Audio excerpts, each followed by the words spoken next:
जिल्ह्यात पंचार दुकानदारांची एकजूट हल्ल्यांविरोधात ठोस भूमिका. रात्री अपरात्री सेवा देणाऱ्या दुकानदारांना संरक्षण मिळावे, दरांवरील वाद टाळण्यासाठी एकत्रित निर्णय. जिल्ह्यातील पंचार दुकानदारांची नुकतीच एक महत्त्वपूर्ण बैठक निफाड तालुक्यातील पिंपळगाव बसवंत येथे संपन्न झाली. या बैठकीत काही ठिकाणी आकारल्या जाणाऱ्या दरांबाबत निर्माण होणारे वाद तसेच ग्राहकांशी होणारे गैरसमज यावर सविस्तर चर्चा करण्यात आली आणि याशिवाय दुकानदारांवर होणारे वाढते हल्ले ही अत्यंत गंभीर बाब असल्याचं बैठकीत समोर आलंय. अनेक वेळा रात्री उशिरा एखाद्या वाहनधारकाची गाडी पंक्चर झाल्यास दुकानदार तात्काळ मदतीसाठी धाव घेतात आणि दुरुस्ती करून घेतात. मात्र अशावेळी त्यांना योग्य मोबदला न देता उलट वाद घालणे किंवा मारहाण करण्याचे प्रकार जिल्ह्यात विविध ठिकाणी घडत असल्याचे निदर्शनास आलेलं आहे. या पार्श्वभूमीवर पंचार दुकानदारांनी एकजूट दाखवत अशा हल्ल्यांना आळा घालण्यासाठी ठोस पावले उचलण्याचा निर्णय घेतला. पारदर्शक व्यवहार, योग्य दर निश्चिती आणि परस्पर सहकार्य यावर भर देत पुढील काळात शिस्तबद्ध कामकाज करण्याचे ठरवण्यात आलेले आहे. तसेच येत्या काही 12 एप्रिल रोजी पिंपळगाव शहरात पूर्ण जिल्हा स्तरीय बैठक घेऊन संघटनेच्या माध्यमातून पंचार दुकानदारांचे कामकाज सुरू ठेवण्याचा निर्णय यावेळी घेण्यात आला.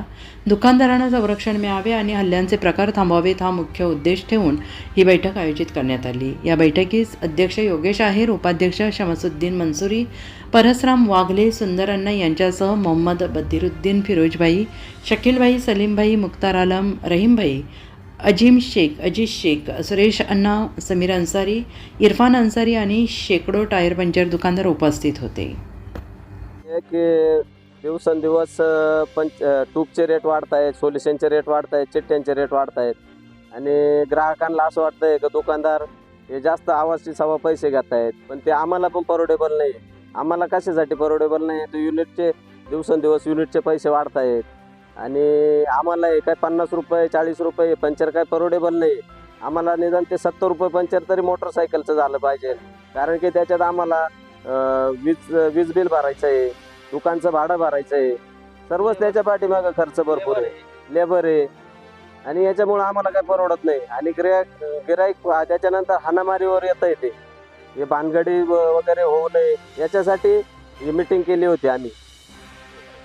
पंचरवाला निम्म्या रात्री तुमच्यासाठी जर ॲम्ब्युलन्स आहे, समजा एखादा शेतकरी आहे त्याचा प्रॉब्लेम आहे, त्याच्यासाठी जर 1 वाजता 1:30 वाजता येतोय, त्याचं पंचर काढून देतोय आणि शेतकऱ्यांनी पण बाकीच्यांनी पण त्याचा गैरफायदा घेऊ नये बा. पंचरवाल्यांना सहकार्य करावं. खडोपाडी ते तुमच्याकडे येऊन आणि तुमच्यासाठी एवढं सहकार्य करताय, बाहेरचे लोक आहे त्यांना तुम्ही थोडं सहकार्य करा.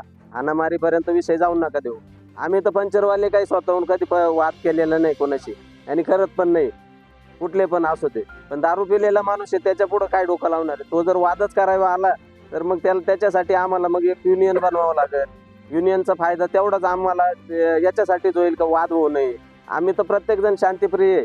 आम्हाला फक्त धंदा करणे, आपलं पोटपाणी सांभाळणे आणि दुसऱ्याचं या निमित्तानं मदत करणे, म्हणजे आम्ही एक प्रकारे समाजच कार्य करतोय. कोणाची संध्याकाळच्या वेळेस अडचण असली, निम्म्या रात्री पंचर झालं तर त्याच्यासाठी तर आम्ही त्याचं समाजकारणच करतोय.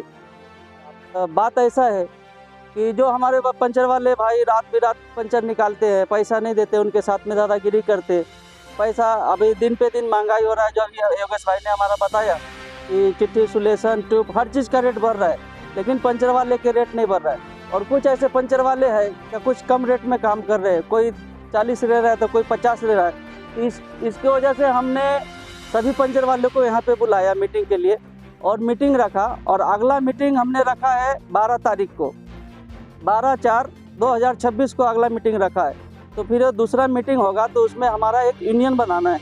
यूनियन बना के जो भी दिक्कत परेशानी होगा और एक करना है, और जो नहीं मानेगा तो उनके ऊपर कानूनी कार्रवाई करेंगे हम। सब पंचर वाले को ऊपर जो कम पैसे में काम करते हैं और उनके वजह से सब लोगों को परेशानी होता है, दिक्कत होता है, तो इस चीज़ के लिए हमने मीटिंग रखा है। और जो कम रेट में जो काम करेंगे उनके ऊपर कानूनी कार्रवाई किया जाएगा। कुछ लोगों का कहना ऐसा है कि वो 30 रुपये 40 रुपये में पंचर निकालता तो उनको कैसा परवड़ता, तो उनका कैसा उनको ऐसा लगता है कि कम रेट लेंगे तो हमारे पास ग्राहक बढ़ जाएगा, ऐसा बढ़ जाएगा। वैसा कुछ नहीं रहता है, ये लोगों का गलत सोच है, ऐसा नहीं होना। उसकी वजह से सभी लोगों की परेशानी हो रहा है। तो जो भी हमारे पंचर वाले एक रेट रखे और गिराहक से भी ज़्यादा पैसा न ले। मैं रिक्वेस्ट करता हूँ पंचर वाले से भी, जो रेट है, जो हमारा पेट भरेगा वैसा काम करे। अगला को किसी गिराहक के साथ भी दादागिरी कुछ करते वैसा नहीं होना चाहिए। और पंचर वाले के साथ में जो दादागिरी करते, रात को पंचर बना लेते, इसीलिए ना हमारा मीटिंग 12 तारीख को रखा है, 12/4/2026 को रखा गया, क्योंकि हम लोग उसमें क्या रेट अपन मीटिंग करके उसमें फैसला करेंगे कि कौन सा गाड़ी का कितना में परवड़ना चाहिए क्या है, और यूनियन बनाएंगे तो उसके हिसाब से हम लोग ये रखेंगे।